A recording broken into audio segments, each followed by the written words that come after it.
اتنا بڑا بول کہنے سے پہلے اسے سوچ لینا چاہیے تھا۔ یہی سوچتے اس نے پاکٹ میں سے موبائل نکالا، اس کی نظریں اسکرین پر تھیں اور دماغ خالی تھا۔ یہ اس کے ساتھ پہلی دفعہ ہوا تھا۔ اس کے انگوٹھے کے ٹچ سے کانٹیکٹ کا آپشن کھل گیا تھا۔ اس نے انگوٹھے سے اسکرین کو اوپر کیا۔ برین ہیومن ریسرچ کا نمبر آج بھی اس میں سیو تھا۔ دانتوں کو نچلے ہونٹ میں دبائے اس نے ایک لمحے سوچا، پھر اس نمبر کو پریس کیا۔ بیل جا رہی تھی۔ تیسری بیل پر فون اٹھا لیا گیا تھا۔ اس نے اپنا تعارف اور پرانا حوالہ دیا۔ تھوڑے انتظار کے بعد اس پینل کے ہیڈ سر ڈیوڈ فون پر تھے۔ اس نے اپنا نام بتایا۔ انہوں نے یوشے کو یاد نہ رکھا ہو، ایسے کیسے ہو سکتا تھا؟ سر، مجھے آپ کی ہیلپ چاہیے۔ یہ جملہ یوشے نے بڑی مشکل سے ادا کیا تھا۔ اسے تو کبھی کسی کی ضرورت نہیں پڑی تھی۔ پوری بات سن کر وہ بولے، یوشے، ہم پورے 1 سال تک آپ کو کال کرتے رہے، پر آپ نے کوئی ریسپونڈ نہیں کیا۔ آپ ہمارے کسی پروگرام کا حصہ نہیں رہے۔ اب کافی وقت گزر گیا ہے۔ آئی ایم سوری جینٹل مین، ہم آلریڈی کچھ لوگوں پر یہ ورک کر رہے ہیں۔ اب آپ کی ہمیں ضرورت نہیں۔ فون بند ہو چکا تھا۔ اس کو اپنی سماعت پر یقین نہیں آ رہا تھا۔ ہمیں آپ کی ضرورت نہیں۔ کیا ایسے الفاظوں نے بھی اس کی زندگی میں آنا تھا؟ باہر شور بڑھتا جا رہا تھا، پر اب اس کے اندر خاموشی پھیلتی جا رہی تھی۔ تم سمجھتے ہو تم بہت اہم ہو۔ انشاءاللہ تمہاری یہ خوش فہمی بہت جلد دور ہو جائے گی، جب تم کسی کے لیے اہم نہیں رہو گے، اپنی اس ذہانت کے باوجود۔ اس نے بے ساختہ اپنے بالوں میں ہاتھ پھیرا۔ نیمل، جو کبھی اس کے ذہن میں تھی ہی نہیں، پتہ نہیں اس وقت اس کو اس کی بات کیسے یاد آ گئی تھی۔ ان 2 دنوں میں ہی وہ زندگی کے کئی لذتوں سے روشناس ہوا تھا۔ وہ جھٹکے سے اٹھا تھا۔ وہ اب ایک اور آٹو موبائل کمپنی میں موجود تھا۔ سر آئزک اس کمپنی کے ہیڈ یوشے کو جانتے تھے۔ سیکرٹری کے بتانے پر انہوں نے اسے بلایا تھا۔ وہ ہاتھ ملا کر ان کے سامنے بیٹھا تھا۔ اس نے اپنے موبائل پر ہی اپنا سی وی انہیں چیک کروایا تھا۔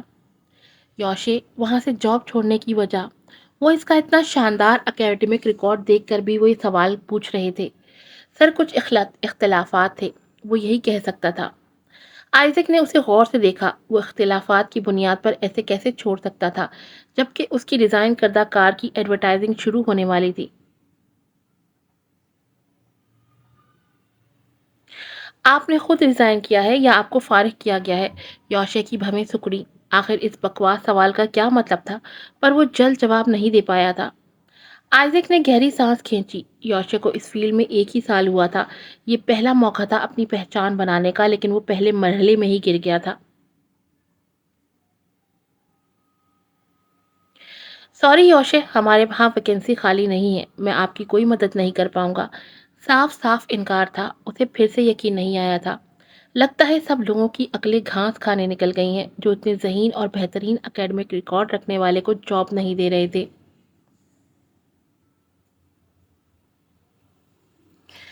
پل میں سب اسے عقل سے پیدل لگے تھے۔ فی الحال تو اللہ اسے عقل سے پیدل کر رہا تھا۔ وہ ابھی بھی اپنی ذہانت اور دام لیے ہوئے تھا۔ اسے جاب آسانی سے مل سکتی تھی، لیکن نہیں ملی تھی۔ کیوں؟ کیونکہ اللہ نہیں چاہتا تھا۔ اللہ نے ہر مراد دے کر اسے زمین پر اتارا تھا۔ تب اس نے کون سا کارنامہ سر انجام دے دیا تھا؟ اب سب کچھ اس سے لے کر اسے آزمائے جانے کا وقت تھا۔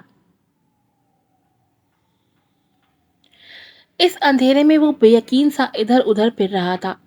ہار اس نے کبھی نہیں دیکھی نہیں تھی۔ وہ مزے کا خواہش مند بڑے عجیب مزے میں پھنسا تھا۔ ایسا کیسے ہو گیا کہ ایک ہی دن میں کسی کو اس کی ضرورت نہیں رہی؟ یہ پہلی بار ہوا تھا۔ اس ایک بات کے علاوہ اس کے ذہن میں کچھ نہیں تھا۔ 3 دن سے اسے تذلیل اور بے رخی دھتکار کے علاوہ کچھ نہیں مل رہا تھا۔ جبڑے تن رہے تھے اور غصہ کنپٹیوں کو ابال رہا تھا۔ آج بھی تقریباً رات کے 1:30 وہ بنا لاک کیے دھاڑ سے دروازہ بند کرتا اندر آیا تھا۔ گھر میں اندھیرا تھا۔ کیوں؟ اس نے نہیں سوچا تھا۔ زور سے سوئچ بورڈ پر ہاتھ مارتے لائٹ آن کی تھی۔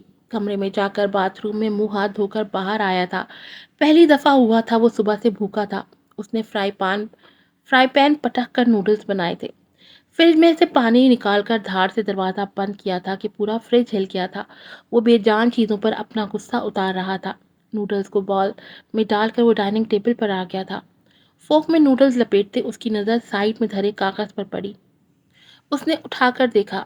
میں جا رہی ہوں، 3 لفظوں کا نہایت مختصر نوٹ تھا۔ اس نے بے ساختہ پیچھے مڑ کر اس کمرے کی طرف دیکھا، دروازہ بند تھا۔ اٹھ کر اس نے دروازہ کھول کر لائٹ آن کی، کمرہ خالی تھا۔ پھر اپنے کمرے میں آ کر الماری کھول کر اس نے اس کے کپڑے چیک کیے، نہیں تھے۔ پتہ نہیں وہ تصدیق کیوں کر رہا تھا۔ غصہ پھر سے عود کر آیا تھا۔ بیٹھنے کے بعد اس نے نوڈل سے بھرے بال کو دیکھا، پھر اگلے ہی لمحے غصے سے بال کو ہاتھ مار کر نیچے پھینکتے ہوئے چلایا، مجھے کوئی فرق نہیں پڑتا تمہارے جانے سے، سنا تم نے؟ وہ اس صفحے پر نظریں گاڑے چلایا۔ پھر اس نے اٹھ کر فریج میں سے اکٹھی 3 شیمپینز کی بوتلیں نکالیں، جس میں تیز ترین وائن بھی شامل تھی۔ وائٹ وائن وہ کھول کر پینا شروع کر چکا تھا۔ لاؤنج میں چکر لگاتے اور اپنے کمرے میں آنے تک وہ آدھی سے زیادہ بوتل پی چکا تھا۔ وہ فل ڈپریشن میں تھا، اس لیے وہ جلد سے جلد نشے میں جانا چاہتا تھا۔ پوری بوتل چڑھا کر وہ بیڈ پر بیٹھ گیا تھا۔ کیوں نہیں ہو رہا نشہ؟ عام لوگوں کی طرح وہ جلد مدہوش نہیں ہوتا تھا، وہ جھنجھلا رہا تھا۔ اس نے دوسری بوتل کھول کر پینی شروع کی تھی۔ اب اس کا سر بھاری ہونا شروع ہو گیا تھا۔ ہو رہا ہے، وہ مسکرایا۔ تبھی شراب کا گھونٹ بھرتے اس کی نظر سامنے پڑی تھی۔ آنکھوں کو سکیڑے ہلکی لڑکھڑاہٹ کے ساتھ وہ سامنے والی دیوار تک پہنچا تھا۔ اس دیوار پر کاغذ چپکا تھا۔ اس نے کاغذ کھینچا، پھر بمشکل آنکھوں کو کھولتے پڑھا۔ اور تو جسے چاہے بادشاہی عطا کرے، اور جسے چاہے فقیری، اور تو جسے چاہے عزت دے، اور جسے چاہے ذلت دے۔ تیرے ہی ہاتھ میں سب بھلائیاں ہیں، بے شک تو ہر چیز پر قادر ہے۔ سورہ آل عمران، آیت نمبر 26۔ وہ سن سا ہوا تھا۔ اسے لگا اس وقت یہ بات اسی کے لیے کی گئی ہے۔ پچھلے 3 دن سے وہ اسی ذلت کا مزہ لے رہا تھا۔ ذلت کا مزہ، آج تک لیے جانے والوں مزوں میں یہ مزہ تکلیف دہ تھا۔ یہ کون رکھ کر گیا تھا وہ جانتا تھا۔ وہ کیوں رکھ کر گئی تھی فی الحال یہ جاننا اس کے لیے اہم نہیں تھا۔ وہ اسے سائڈ ٹیبل پر رکھ کر بیڈ پر بیٹھ کر پینے لگا۔ اس کے حواس آہستہ آہستہ اندھیرے میں ڈوب رہے تھے، اور پھر وہ پیچھے کی طرف ڈھہ گیا تھا۔ بوتل اس کے ہاتھ سے لڑک کر بستر پر گر گئی تھی۔ تقریباً 36 گھنٹے گزر گئے تھے نیمل کو یہ گھر یہ وطن چھوڑے۔ اس 12 گھنٹے کی فلائٹ میں اس کی آنکھیں نم تھیں۔ ابراہیم کو پتہ چلتے ہی انہوں نے محض 6 گھنٹے بعد ہی اپنی ٹکٹ بک کروائی تھی۔ اسی دن کی فلائٹ لیے وہ اب کینیڈا میں تھے۔ غصہ ان کی ناک تک پہنچا ہوا تھا۔ نیمل کا ذکر کچھ دیر کے لیے یہیں پر روکتے ہیں، یہاں سے یوشے ہی کی کہانی چلے گی۔ تقریباً رات کے 3 بجے ابراہیم یہاں پہنچے تھے۔ نہایت ہی غصے میں انہوں نے ڈور لاک پر ہاتھ رکھ کر گھمایا تھا۔